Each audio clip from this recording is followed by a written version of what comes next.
Monday morning இன்றைக்கி எல்லாத்துக்கும் school reopening ஆகிருக்கும். அதே மாதிரி தான் அம்மா அப்பாவுக்கும் ஒர்க் ஸ்டார்ட் பண்ணிட்டாங்க.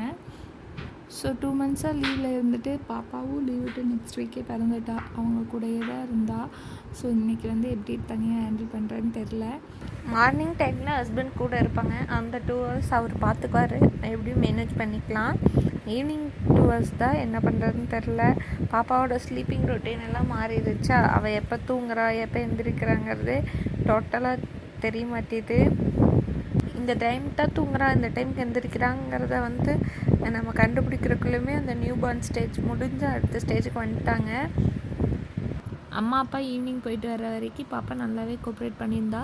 பட் இன்னும் நேப் எடுக்கவே இல்லை. ஒரு 20 மினிட்ஸ் நேப் எடுத்தால் மறுபடியும் 1 ஹவர் முழிச்சிட்டு அமைதியாக படுத்துக்கிட்டாங்க. ஈவினிங் மேலே தான் கொஞ்சம் க்ராங்கியாக இருந்தாங்க. தேங்க்யூ ஃபார் வாட்சிங். Keep supporting. டாட்டா.